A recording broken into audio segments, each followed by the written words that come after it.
राधे राधे, जय श्री कृष्ण सभी भगवत भक्तों को। मित्रों, मैं bridge art and culture foundation से जुड़ा हुआ हूँ, क्योंकि ये फाउंडेशन ब्रिज की संस्कृति को, ब्रिज की लीलाओं को, ब्रिज की कलाओं को, ब्रिज की तीर्थों को बचाने का प्रयास कर रहा है। इसीलिए मैं इस फाउंडेशन से जुड़ा हुआ हूँ। क्योंकि ब्रिज ठाकुर जी का घर है, इसलिए मैं आपसे भी कह रहा हूँ, आप इसमें आते हो। बहुत की संख्या में, बहुत लोगों की संख्या में ब्रिज में व्यक्ति आते हैं। ये ब्रिज मित्रों ठाकुर जी का घर है। यदि आप के घर में जाकर के गंदगी कचरा किया जाए, फैलाया जाए, तो आपको कैसा लगेगा? ठीक है, बस केवल इसको बचाने की कोशिश कर रहे हैं। और यदि आप इस मुहिम में जुड़ते हैं ठाकुर जी के लिए, इससे बड़ी आपकी भक्ति और सेवा कुछ भी नहीं है। क्योंकि आप गृहस्थी हो, इसलिए मैं आपसे कह रहा हूं। मित्रों, हम आपको श्रवण भक्ति का ये दूसरा स्पेशल ऑडियो लेकर के आए आपके लिए। इसका मोटिवेशन है श्रवण करना, सुनना। हम आपको बताएंगे कि सुनने से ही भगवान को प्राप्त किया जा सकता है। ये सभी शास्त्रों में सबसे ऊपर लिखा हुआ है कि जिसने सुना है वही प्राप्त कर सकता है, जिसने सुना नहीं वो प्राप्त नहीं कर सकता। इसकी जीवंत घटना है। श्रीमद् भागवत में धुंधकारी जब कथा सुनते हैं, धुंधकारी को जब कथा सुनाई जाती है भागवत की, तो केवल विमान आता है धुंधकारी के लिए, जबकि श्रीमद् भागवत की कथा तो लाखों व्यक्ति सुन रहे थे। जब एक ही विमान आया तो गोकर्ण जी ने भगवान के जो पार्षद थे विमान लाने वाले, उनसे कहा कि भाई श्रवण में भेद कैसे हो गया? सुना तो सबने है, पर विमान सबके लिए क्यों नहीं आया, इसी के लिए क्यों आया? तो उसमें भगवान के जो पार्षद थे वो कहते हैं कि गोकर्ण जी, श्रवण में भेद होता है। श्रवणस्य विभेदेन फल भेदोत्र संशया। श्रवण के भेद से ही फल में भेद होता है, पक्का। इन्होंने सुना है लेकिन मनन और चिंतन नहीं किया, ध्यान से नहीं सुना है। धुंधकारी ने इसको ध्यान से सुना है और वापस इसका चिंतन किया है। कथा, कोई भी बात सुनने का रीजन कैसा होना चाहिए मित्रों? ये हमें गाय से सीखना चाहिए। गाय खाती रहती है, खाती रहती है, खा लेगी, ठीक है। जब खाना स्टार्ट करती है तो वो खाती रहती है, फिर जब खा लेती है उसके बाद वो आराम से बैठती है और बैठ करके फिर वो अपने खाने को चरवण चबाती है, चरवण करती है, ठीक है। वार करती रहेगी, उस वक्त वो वार करती, चरवण करती है, उस खाती नहीं है। यही जो है क्या है, कथा का नियम है सुनने का। तो मित्रों, यही जो श्रवण है, यही भक्ति का पहला अंग बताया है। नवदा भक्ति में जो भक्ति के 9 अंग हैं, उसमें पहला अंग श्रवण को बताया है। श्री रामचरितमानस में कहा है, प्रथम भगति संतन कर संगा, दूसरी रति मम कथा प्रसंगा। बोले आप सत्पुरुषों के साथ बैठिए और वहां पर वो जो कहे उस कथा को सुनिए, उसमें उस कथा में इंटरेस्ट लीजिए, ठीक है। ये भक्ति का अंग है। दूसरी ओर भक्ति रसामृत सिंधु में, ठीक है, और देवर्षि नारद के भक्ति सूत्र में इस प्रकार से इसी चीज को कहा गया है, श्रवणम कीर्तनम विष्णु स्मरणम पाद सेवनम अर्चनम वंदनम दास्यम सख्य आत्मनिवेदनम। बोले यहां पर पहले श्रवण करना है, सुनना यहां भी बताया गया है। तो हमारे लिए सुनना बहुत जरूरी है मित्रों। सुनने से ही हम किसी वस्तु, किसी व्यक्ति या किसी विद्या के बारे में जान सकते हैं और तभी हम उसको हासिल कर सकते हैं। आपने सुना नहीं तो आप कॉलेज में जाने से क्या लाभ होगा आपका? आपने सुना नहीं, लेक्चरर की बात को, शिक्षक की बात को आप नहीं सुनते हो तो व्यर्थ है, आप कोई भी लाभ प्राप्त नहीं कर सकते।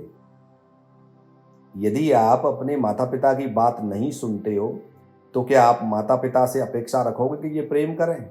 नहीं। आपको पत्नी की बात सुननी होगी, तभी पति पत्नी आपसे प्रेम करेगी। ठीक है, आपको अपने बच्चों की बात सुननी होगी, तभी बच्चे आपसे प्रेम करेंगे। आपको अपने बिजनेस पार्टनर की बातें भी सुननी होंगी, तभी बिजनेस चल सकता है। यानी कि हर जगह पर पहले सुनना है, पहले सुनिए। तो अब ये सुनने के ऊपर ही मैं आपके लिए स्पेशल एपिसोड लेकर के आ रहा हूँ।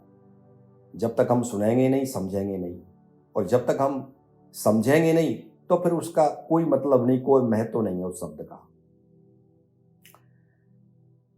मित्रों, आपने मीरा जी के प्रेम को सुना होगा, मीरा जी की भक्ति के बारे में काफी सुना है। मीरा जी इसी प्रकार से करमेती बाई के प्रेम भाव को भी सुना होगा, जनाबाई के प्रेम भाव को भी सुना होगा, सकूबाई और कर्माबाई की प्रेमा भक्ति को भी सुना होगा। इसी प्रकार की हजारों नारियों की प्रेमा भक्ति की कथाओं को सुना होगा। लेकिन हम आपको एक ऐसी नारी की प्रेमा भक्ति की कथा सुनाने जा रहे हैं जिसको इतिहास में बहुत छोटा समझ के और साइड में कर दिया, जगह कम मिली है उनको। जितना सम्मान उनको इतिहास में मिलना चाहिए था उतना नहीं मिला है।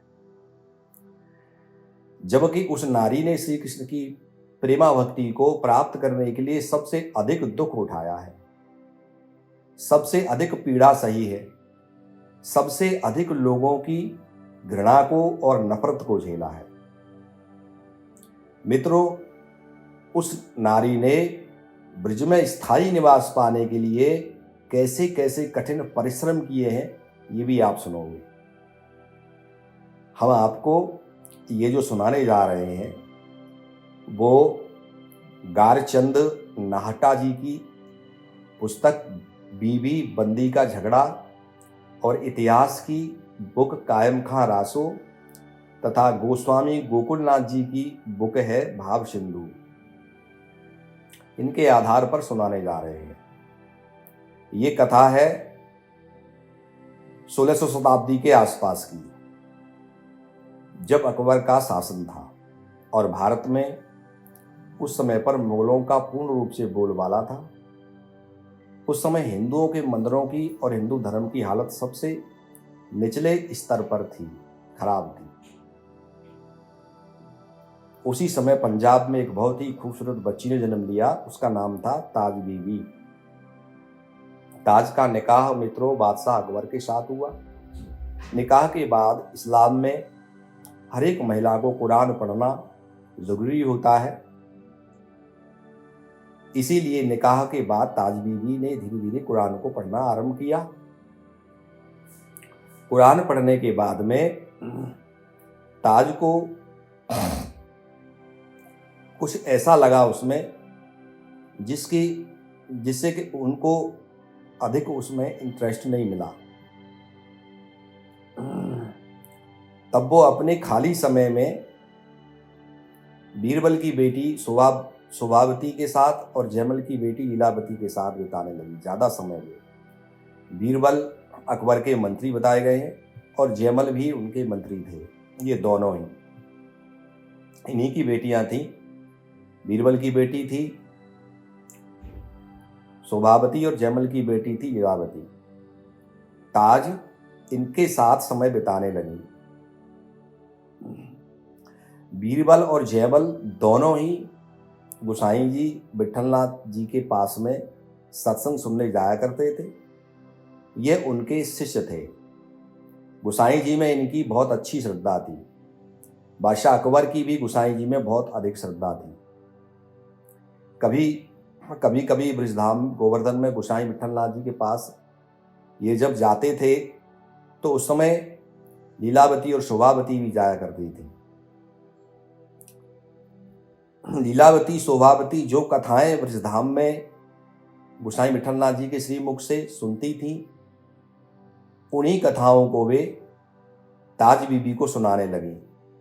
भगवान की रूप माधुरी के बारे में बताया करती थी। उनकी बातों के द्वारा ही ताज के मन में धीरे धीरे श्री कृष्ण घुसने लगे थे। यही वजह थी कि ताज बीबी का मन कुरान के अल्लाह को देखने के लिए कह रहा था। वे सोचने लगी थी, जब हिंदुओं के भगवान इतने सुंदर हैं तो कुरान के खुदा कैसे होंगे, मैं देखना चाहती हूँ। मित्रों, यहाँ शोभावती लीलावती ताज को भगवान की कथाएं सुनाती थी, लीलाएं सुनाती थी। सुन सुन करके ही बेगम ताज के मन में श्री कृष्ण का चित्र बना। इसी वजह से उनके मन में अपने खुदा को देखने की इच्छा हुई। बस इसी कसम में रहते हुए ताज को काफी समय बीत गया। एक दिन बादशाह अकबर के यहाँ मुल्लाओं की सभा हुई। उस सभा में ताज ने अपने मन का प्रश्न पूछ लिया। उन्होंने कहा, क्या अल्लाह को देखा जा सकता है? अल्लाह कैसे हैं? क्या किसी ने देखा है? ताज बीबी के प्रश्न को सुनकर मुल्लाओं को कुछ नहीं सूझा और उन्होंने जल्दी में कह दिया, हाँ, अल्लाह को देखने के लिए काबा शरीफ की यात्रा करने मक्का जाएंगी, तब अल्लाह को देख लेना। मौलवियों की बात सुनकर ताज बीबी काबा शरीफ जाने की कहने लगी। तब उन्होंने मुल्लाओं ने कहा, काबा शरीफ के लिए जीवन के अंतिम समय में ही जाते हैं, अभी तुम जवान हो, अभी नहीं जा सकती। मित्रों, कुछ दिनों के बाद बेगम ताज ने एक ऐसे बुजुर्ग से पूछा जिसने काबा शरीफ की यात्रा की थी। उन्होंने कहा बुजुर्ग से कि क्या आपने अल्लाह को देखा है, क्योंकि आपने तो काबा शरीफ की यात्रा की। वो बुजुर्ग बोले, देखा तो है मैंने, जो देखा था उन्होंने वैसा बता दिया। ताज के मन में संतुष्टि नहीं हुई। मनी मन ताज ने फैसला कर लिया था कि कलावती और शोभावती के बताए हुए श्री कृष्ण को देखना है। बेगम ताज कभी बीरबल की बेटी शोभावती से बार बार ठाकुर जी की लीलाओं को सुनाने के लिए कहती, तो कभी जयमल की बेटी कलावती से बार बार ठाकुर जी की रूप माधुरी को सुनाने के लिए कहती। श्री कृष्ण की रूप माधुरी ने, उनकी लीला माधुरी ने ताज बीबी को श्री कृष्ण की तरफ आकर्षित कर दिया था। उनका हाल ऐसा हो गया था कि जब तक वे ठाकुर जी की लीलाओं को सुन नहीं लेती थी, तब तक उनको चैन नहीं आता था। ताज बीबी के मन में श्री कृष्ण की जो मूर्ति बनती है वो शोभावती और लीलावती के शब्दों से ही बनती है। मित्रों, इतिहास में मूर्ति तो और भी मिली, जैसे कि मीराबाई जी को भगवान की मूर्ति एक साधु ने दी थी। उन्होंने शब्द के द्वारा, मीरा ने सुनकर के भगवान श्री कृष्ण की मूर्ति अपने हृदय में धारण नहीं की। भगवान श्री कृष्ण की छवि मीराबाई के हृदय में शब्दों के द्वारा नहीं आई, एक साधु के द्वारा भगवान श्री कृष्ण का विग्रह मिला था छोटा सा, उसके द्वारा उनकी छवि आई हृदय में। जबकि मीराबाई की साधना में बाधा डालने वाले उनके ससुराल के पक्ष के ही कुछ लोग थे। बाकी समाज ने मीरा जी का विरोध नहीं किया था।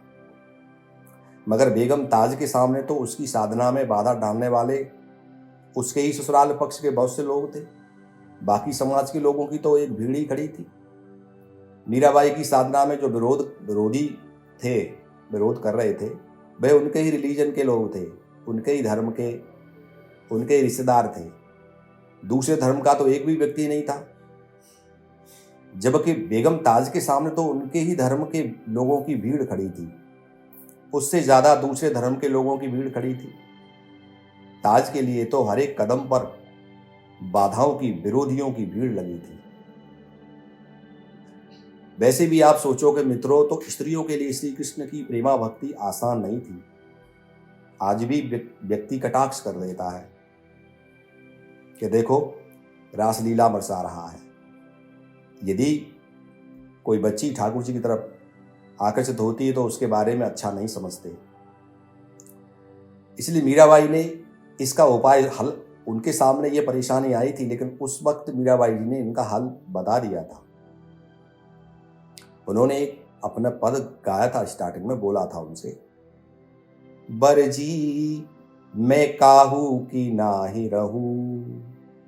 देखो, आप लोग जो कुछ भी कह रहे हो मैं उसको नहीं सुनना चाहती।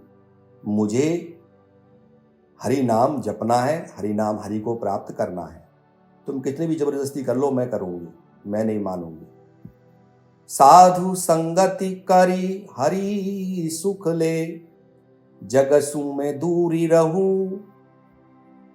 मैं संगत भी करूंगी ना, तो उनकी करूंगी जो भगवान के भक्त हैं।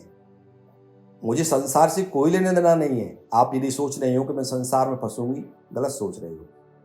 तन धन मेरो सब ही जावो, भल मेरो शीस लहू। यदि तन भी चला जाए, धन भी चला जाए, मेरा शीश भी चला जाए, फिर भी मन मेरो लागो सुमिरन सेती, सबके मैं बोल सहूं, बरजी में काहू की नाहि रहूं। अब मैं किसी के रोकने से भी नहीं रुकूंगी, नहीं मानूंगी। जो कहता है उसे कहने दो। मैं सबके बोल सह लूंगी, भले ही ये मेरा शीश काट दें, परंतु मैं श्री कृष्ण की भक्ति नहीं छोड़ूंगी। ये मित्रों मीराबाई ने ये पहले ही कह दिया था, और इसी को फॉलो करना होगा प्रेम कृष्ण की प्रेमा भक्ति प्राप्त करने के लिए। जो भी बच्ची आ रही हैं, मीरा जी के इस पद को उनको जीवन में उतारना होगा। उधर बेगम ताज ने मीराबाई से भी 2 कदम आगे बढ़कर देखो, लिंग की और धर्म की बाधाओं को तोड़ते हुए सख्ती से साफ शब्दों में कह दिया, भले ही मैं मुगलानी हूं, लेकिन श्री कृष्ण के सौंदर्य पर मुग्ध होकर मैं खुद को हिंदुवानी मानती हूं। ये साफ संदेश दिया था। ऐसी निर्भीकता शायद आज भी देखने को न मिले। उस युग में ताज की इस स्वीकारोक्ति का क्या परिणाम हुआ होगा, उसे कट्टरपंथियों का कितना विरोध सहना पड़ा होगा। मीराबाई की तुलना में बेगम ताज की मुश्किलें कितनी ज़्यादा होंगी, क्योंकि मित्रों ताज बीबी ऐसे वातावरण में पली थी जहां कृष्ण भक्ति तो दूर, कृष्ण का नाम लेना भी अपराध था।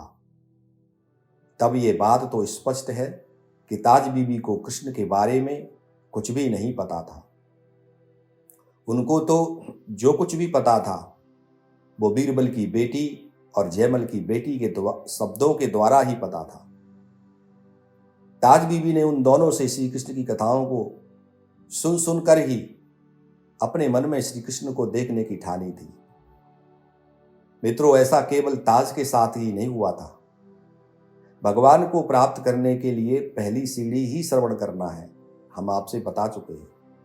और जिसने भी श्री कृष्ण की लीलाओं को, उनकी कथाओं को सुना है, उन्होंने श्री कृष्ण को प्राप्त किया है।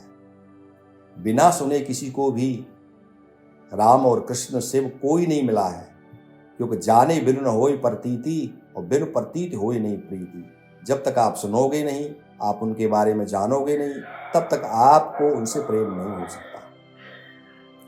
और यही कहा है कि सुनो भाई, ये कान आपको सुनने के लिए दिए गए हैं। जो नहीं सुनता है उसके बारे में क्या कहा है कि जिन हरि कथा सुनी नहीं काना, श्रवण रंध्र अय भवन समाना। जिन्होंने भगवान के चरित्र को नहीं सुना, कथाओं को नहीं सुना, उनके कान कान नहीं है, सर्प के बिल है, बिल के समान है।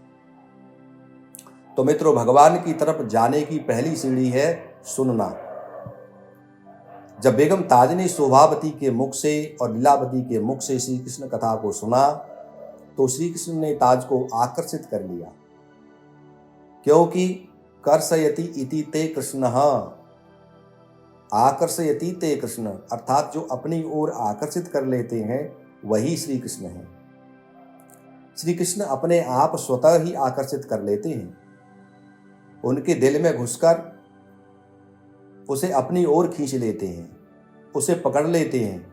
और कृष्ण जब एक बार किसी को पकड़ लेते हैं फिर उसे कभी नहीं छोड़ते, उसके दिल में से फिर वे कभी नहीं निकलते। यही श्री कृष्ण की विशेषता है। यही कारण है मित्रों कि आज भी करोड़ों लोग श्री कृष्ण के प्रेमी बनकर आज भी जी रहे हैं। कृष्ण ये कभी नहीं देखते कि ये हिंदू है या ये मुस्लिम है, ये पुरुष है या ये नारी है, ये ऊंची जाति का है या ये नीची जाति का है। ये चोर है या ये राजा है, ये ईमानदार है या ये बेईमान है, जो श्री कृष्ण रूपी प्रेम नदिया में पैर रखता है, श्री कृष्ण उसे अपनी ओर खींच लेते हैं। इसलिए तो गाते हैं ब्रजवासी, प्रेम नदिया की सदा उल्टी बहे धार, कौन पावे या को पार, आजी प्रेम नदिया की सदा उल्टी बहे धार। उल्टी कैसे बहती है मित्रों? यदि आप प्रेम नदी में उतर गए तो पार नहीं हो सकते, कभी भी नहीं होगे। क्यों? बोले ये नदियां अपनी तरफ खींच लेती है। जहां से ये नदी बह रही है उस स्रोत की तरफ आप खींचते चले जाओगे। यही ताज बीबी के साथ हुआ। शोभावती और लीलावती से श्री कृष्ण कथा सुन सुनकर ताज को कृष्ण कथा सुनने का चस्का लग चुका था। अब वो ब्रज में जाना चाहती थी, श्री कृष्ण के विग्रह को, उनकी लीला स्थलियों को देखना चाहती थी। एक दिन बादशाह अकबर दिल्ली से अपने पूरे लाभ लश्कर के साथ यमुना जी के रास्ते से आगरा के लिए जा रहे थे। उसमें बेगम ताज भी थी। मित्रों, जब बादशाह अकबर का लाभ लश्कर मथुरा के द्वारकाधीश मंदिर के नजदीक से निकला तो उस समय दिन के 11 बज रहे थे।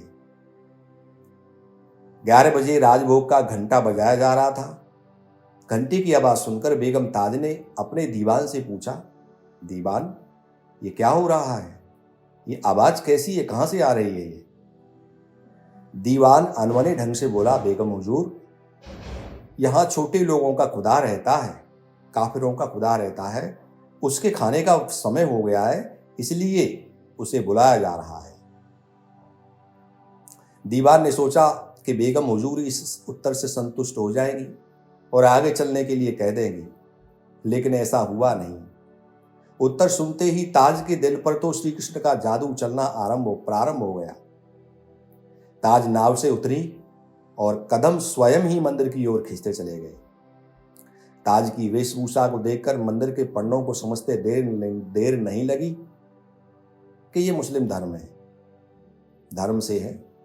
पंडों ने ताज बीबी को मंदिर में जाने से रोक दिया। बेगम, ये मस्जिद या मजार नहीं है, ये मंदिर है और मंदिर के अंदर आप हरगिज नहीं जा सकती। पंडों की बात सुनकर बेगम ताज चुपचाप मंदिर की सीढ़ियों पर बैठ गई और बीरबल की बेटी शोभावती की कही हुई बात को आजमाने लगी कि सच्चे दिल से यदि श्री कृष्ण को कोई पुकारता है, सच्चे मन से यदि कोई उनको बुलाता है, तो वे अवश्य उसकी पुकार सुनकर उससे मिलने आते हैं। यही सोचकर ताज ठाकुर जी के सामने गुहार लगाने लगी। गुहार लगाते लगाते ताज को ये पता ही नहीं चला कि कब मंदिर बंद हुआ। वो तो बस पुकारे चली जा रही थी, हे कृष्ण मुझे दर्शन दो, मेरे सामने क्यों नहीं आते? क्या मैं हिंदू नहीं हूं इसलिए नहीं आते? क्या हिंदुओं के ही सामने आते हो? मैंने तो सुना है आप तो केवल प्रेम देखते हो। हे शावरे, क्या मैं आपसे प्रेम नहीं करती? तो क्या मेरे दिल में प्रेम नहीं है? हे नंदलाल, आप तो ऊंच नीची जाति भी नहीं देखते, मैंने सुना है। फिर आप मुझे क्यों देख रहे हैं? मुझे क्यों नहीं मिलने आ रहे? आप सबके दिल का हाल जानते हो, तो क्या मेरे दिल में तुम्हें देखने की चाह नहीं है? बस एक बार आ जाओ। तुम सुन रहे हो कृष्ण? बेगम ताज की आंखें बरस रही थी मित्रों, आंसुओं की धार बह रही थी। गुहार लगाते लगाते ताज को पता नहीं चला कब द्वार बंद हुए, कब शाम हुई। ताज तो बस श्री कृष्ण आओ, नंदलाल आओ, बस इसी को रटे जा रही थी। आजा कृष्णा मेरे कृष्णा,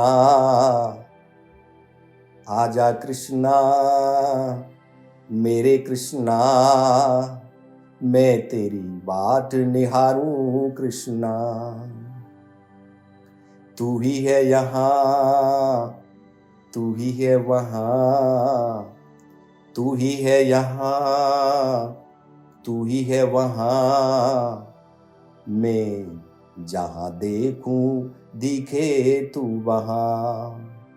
आजा कृष्णा मेरे कृष्णा, आजा कृष्णा मेरे कृष्णा, मैं तेरी बात निहारूं कृष्णा। मित्रों, बेगम ताज जोर जोर से बुला रही है। जैसे ही मंदिर के द्वार खुले, 20 दरवाजे में खड़े हुए नंद नंदन श्याम सुंदर घनश्याम ताज को देखकर मुस्कुराते हुए अंतर्ध्यान हो गए। लखी जब लाल की मुस्कान, ताज हुई बेहोश, रहा नहीं तन का ध्यान। जब ठाकुर जी की मुस्कान को देखते ही ताज बेहोश हो गई।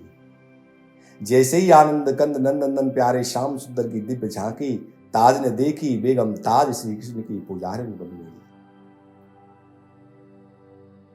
मुस्कान तिहारी, मुस्कान तिहारी जो मैंने लखी, लखी के मन में अति नेह जुटानो। हे लाल, मुस्कान तिहारी जो मैंने लखी, लखी के मन में अति नेह जुटानो। पिय जो तुम चाहत एक विषय, हम एक के 20 विषय नहीं मानो। राह बड़ी है जो प्रेम के पंथ की, चातुर होए सोई चित आनो। मुस्कान तिहारी जो मैंने लखी।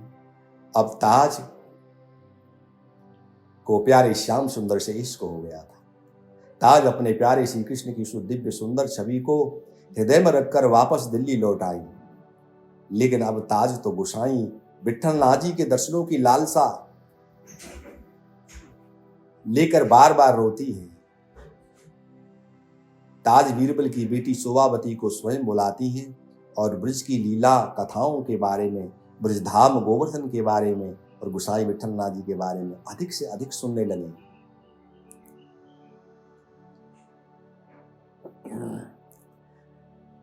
शोभावती कहती है, बेगम हुजूर, आप नहीं जानो हो, जो सामरे श्याम सो एक बार नैन मिलावे है, बाकी हृदय को ही चुराए ले है। फिर बाकी हृदय में सो कबहू नाए निकरे है। ब्रजगोपियां एक पल हु श्री कृष्ण के नाम को नहीं भूले हैं। उनकी लीलाओं का, उनकी कथाओं का चिंतन करती रहे हैं। हर समय ब्रजगोपियां कोई भी काम करें, झाड़ू लगाती होंगी तब भी श्री कृष्ण का गायन कर रही होंगी, भोजन बनाती हैं तब भी श्री कृष्ण का गायन करती हैं, जब उपले बनाती हैं कंडों से तब भी श्री कृष्ण का गायन करती हैं, और जब भी बाहर निकलती हैं जल लेने के लिए, जमुना जल भरने, तब भी श्री कृष्ण का गायन करती हैं। वे अपने प्रीतम की रूप माधुरी के नित्य प्रति ही गीत गाती रहती हैं। बेगम, एक बार ऐसे ही गोसाई विठ्ठलनाथ जी हमको सुना रहे थे। एक गोपी दूसरी गोपी से कहती है, अरे सखी, जादिन सो मैंने प्यारे श्याम सुंदर को देखो है, बादिन सो मुँह को कछु अच्छो नहीं लगे है।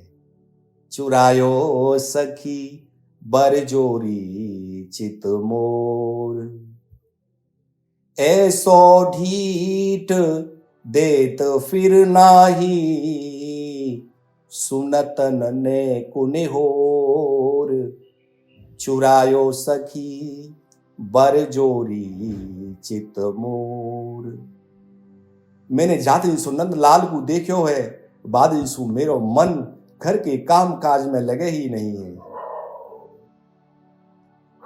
लेत चित्त फिर पास न झांकत, बिनती सुनत न मोर। तरसी तरसी में मरहूं बिरह में, तरस न करत कठोर। चुरायो सखी बरजोरी चित मोर। अरे सखी, मुँह को नहीं मालूम थी, मुँह को कहा पतो हो कि बस श्री कृष्ण लेवो ही लेवो जाने हैं, देवो तो जाने ही नहीं है। मैंने कितनी विनती करी, सामरे सो बार बार विनती करी, पर वाकू मोह पे नेक हूं तरस नहीं आवे। बस एक बार जो श्री कृष्ण की प्यारी मुस्कान में फंस जाए है,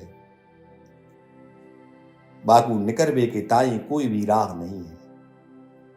परी फेर में बाके सजनी, वह लंगर सिर मोर, आग लगाई तमाशो देख, तके न बाकी और, चुरायो सखी बरजोरी चित मोर।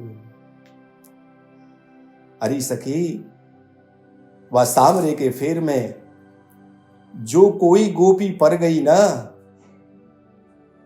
वा को हाल बहुत ही बेहाल होनो है। ऐसो काम करे है, बस एक बार मुस्काए के ऐसी आग लगावे हृदय में, फिर वाके बाद मुड़के हूं नहीं देखे। कहा पे जाय पुकार करूं अब, अपनो दिखत न और, जैसो है अपनो है वह ही, बालगी मेरी दौर, चुरायो सखी बरजोरी चित मोर। अब कहो किससे कहा जाए और कौन सुनेगा। जाने हृदय चुरायो है वाही सो कहो, वही बा को इलाज बताए सके है। आचित चोर चोर मोह को क्यों तरसावे और, मैं तेरी वह रहूं सदा को, रहो न दूजी ठोर, चुरायो सखी बरजोरी चित मोर। मुकु कहा मालूम ही कि अटापे सो आते हुए प्यारे श्याम सुंदर को देखनो इतनो महंगो पड़ जाए। वो गोपियां भगवान से प्रेम करती हैं मित्रों, इतना प्रेम करती हैं उसका वर्णन शेष अनंत काल तक अपने सहस्त्र फनों से भी वर्णन नहीं कर सके हैं। दूसरी गोपी कहती है, तेरी तो मैं सदा सदा हूं, काहे न लेत अंकुर। ये प्यारे, अनंत काल से अनंत जन्मों से जब या समय सो को ब्रह्मा शिव शेष याद करेंगे, वही समय सो मैं तो तेरी हूं। बस एक बार मुकू आप अपनी बाहों में ले लो प्यारे। मैं न रहूं बस रहे एक तू, यही लालसा मोर। देखो गोपियां क्या चाहती है, कितना उच्चतर स्तर, कितना उच्चतम भाव है। मित्रों, जब तक मैं को खत्म नहीं करोगे तब तक ब्रज में आना व्यर्थ है। श्री कृष्ण से प्रेम करने का नाटक व्यर्थ है। मैं को खत्म कर दो, क्योंकि कहा है प्रेम गली अतिशा करी, या मैं दो न समाय। दो नहीं हो सकते। बोले क्या है? बोले करो सब गोपाल को होए। ये शरीर उनका है, ये मन उनका है, ये आत्मा भी उनकी है। वो सब कुछ प्यारे आपका है। जब तक आप ये नहीं कहोगे, उनका प्रेम कभी भी प्राप्त नहीं कर सकते, उनकी नजदीकी कभी भी प्राप्त नहीं कर सकते। राधे राधे। जय श्री कृष्ण। मित्रों, यदि आपको कोई सुझाव देना हो तो कमेंट बॉक्स में जाकर के आप सुझाव दे सकते हैं। आगे का भाग हम आपको आगे सुनाएंगे। राधे राधे। जय श्री कृष्ण।